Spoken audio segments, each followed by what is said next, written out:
사랑하는 성도님들과 함께 나눌 말씀은 민수기 7장 11절에서 89절까지의 말씀입니다. 핵심적으로 살펴볼 말씀은 11절과 89절의 말씀입니다. 여호와께서 모세에게 이르시기를 지휘관들은 하루 한 사람씩 제단의 봉헌물을 드릴지니라 하셨더라. 모세가 회막에 들어가서 여호와께 말하려 할 때에 증거궤 위 속죄소 위에 두 그룹 사이에서 자기에게 말씀하시는 목소리를 들었으니 여호와께서 그에게 말씀하심이었더라. 오늘 본문의 말씀을 통해서 우리가 생각해 봐야 할 주제는 우리의 헌신에 하나님은 어떤 축복을 주시는가입니다.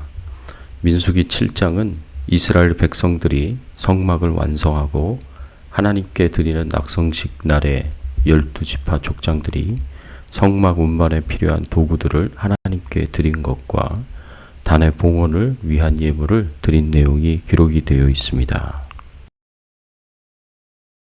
본문 11절의 말씀에 보면 여호와께서 모세에게 이르시기를 지휘관들은 하루 한 사람씩 제단의 봉헌물을 드릴지니라 하셨더라. 하나님께서 이스라엘 12지파 족장들은 하루에 한 사람씩 12일에 걸쳐 단을 위한 봉헌 예물을 드리라고 말씀하셨고 12지파 족장들은 지휘관들은 이 말씀에 순종하여 하나님께 예물을 드렸습니다.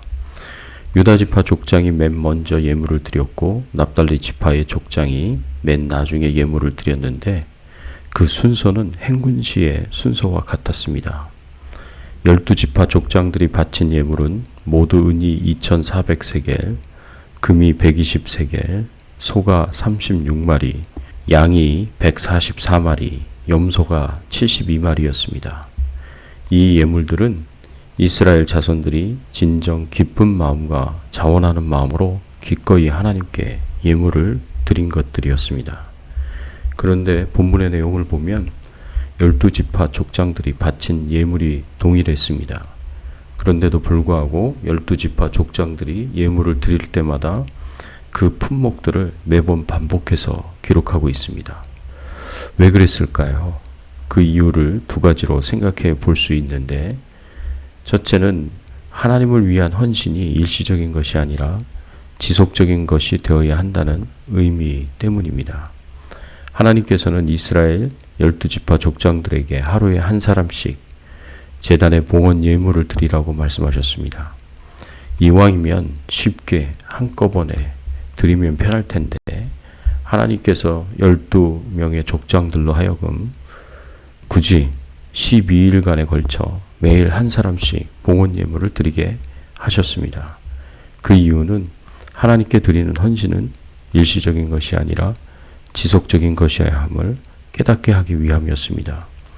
매일 한 사람씩 12일간에 걸친 족장들의 예물 봉헌 모습을 보면서 모든 이스라엘 백성들은 하나님께 매일 변함없이 봉헌하는 것을 자연스럽고도 당연하게 여겼을 것입니다.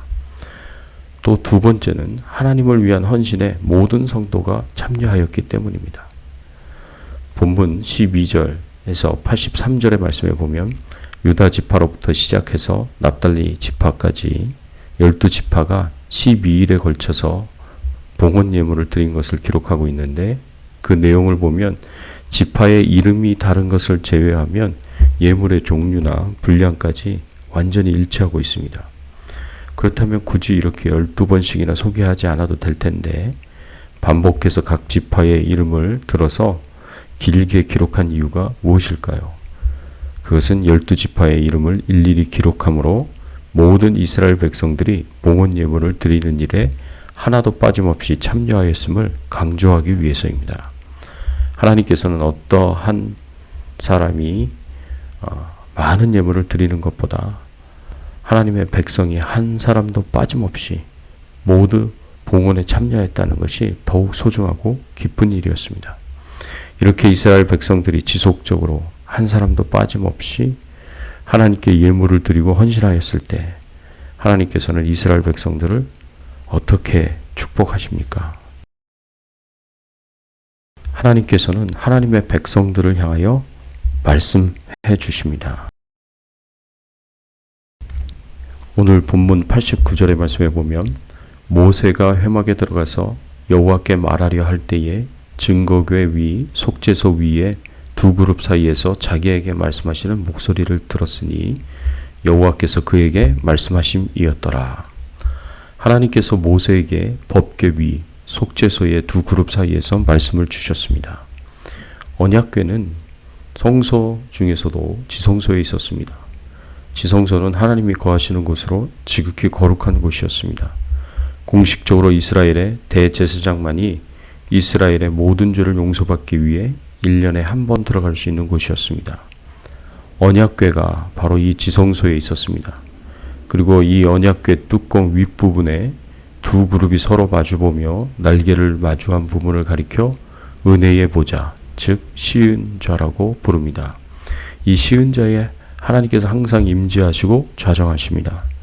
그래서 이 언약궤는 저 하늘의 보좌를 상징하는 곳입니다. 하나님께서 이스라엘 가운데 임하실 때 항상 이 지성소에 있는 언약궤 위에 임하셨습니다. 그래서 언약궤는 하나님께서 임재하시고 좌정하시는 장소입니다.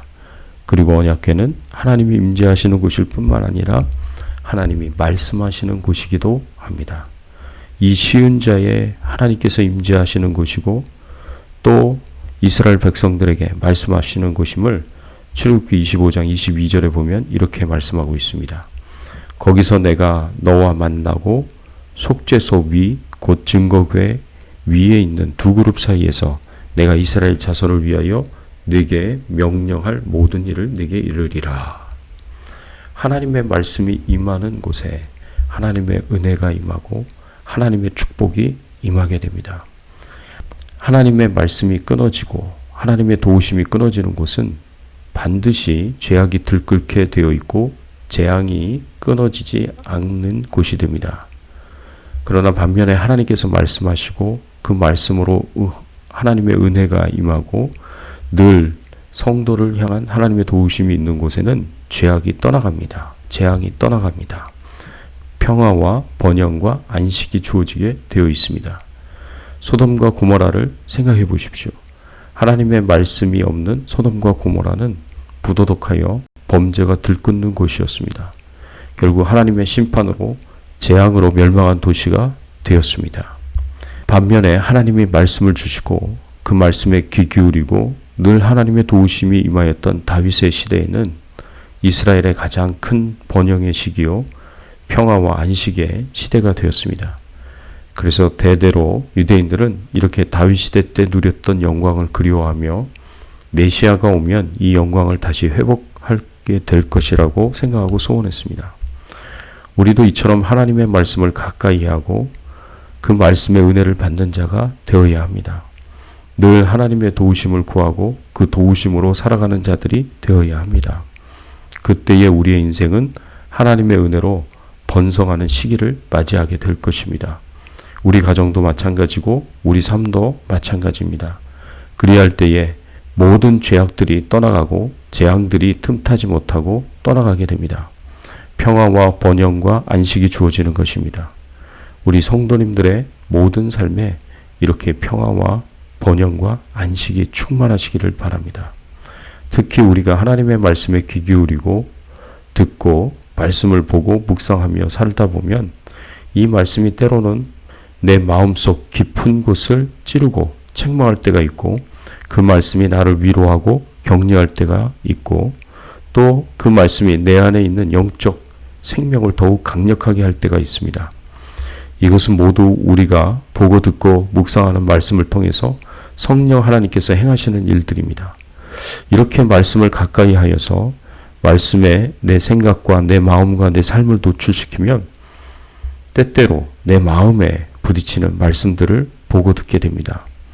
그러면 모든 말씀들이 다 나에게 주시는 하나님의 메시지이지만 특별히 현재 나에게 주시는 하나님의 메시지로 받아들이고 이 말씀에 따라 때로는 회개하고 때로는 힘을 얻고 때로는 영적으로 성령 충만하게 되고 하나님의 뜻대로 순종하며 살아가면 됩니다.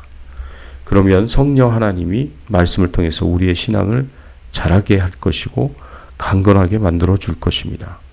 사랑하는 성도 여러분, 예수 그리스도를 믿고 구원받아 하나님의 자녀가 된 우리가 성령님이 거하시는 하나님의 성전임을 믿으시기 바랍니다. 하나님의 성전으로서 늘 스스로를 구별하여 거룩하게 사시기를 바라고 우리에게 주시는 하나님의 말씀을 사모하시기를 바랍니다. 오늘도 하나님이 주시는 말씀을 통해 은혜 받으시기를 바라고 그 말씀을 붙잡고 살아가실 때 약속하신 모든 축복을 다 누리고 살아가시기를 예수님의 이름으로 축원합니다. 함께 기도하겠습니다. 하나님 감사합니다. 오늘 말씀을 통해서 저희들에게 가르쳐 주시고 교훈하여 주시니 감사를 드립니다. 그렇습니다. 우리가 하나님 앞에 기쁨으로 즐거이 나아가 헌신할 때 하나님께서는 모든 축복의 근원이 되는 말씀을 우리에게 주신다는 것을 알게 하여 주시고 깨닫게 하여 주시니 감사를 드립니다.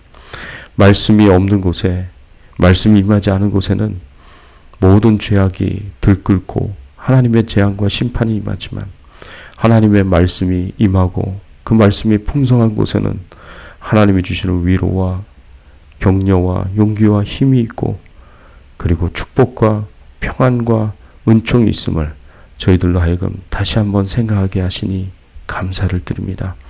하나님의 말씀을 가까이 하며 그 말씀이 우리의 생각과 마음을 주장하고 지배하고 다스리고 통치하고 그래서 우리의 삶이 말씀에 따르는 삶이 되고 순종하는 삶이 되어서 성경에 약속한 모든 하나님의 축복들을 경험하고 체험하며 사는 저희들의 인생이 되게 하여 주시옵소서. 오늘 하루도 하나님의 말씀과 늘 가까이 하며 하나님께 영광을 돌리는 삶을 살기를 간절히 소원하고 예수 그리스도의 이름으로 간절히 기도드리옵나이다. 아멘.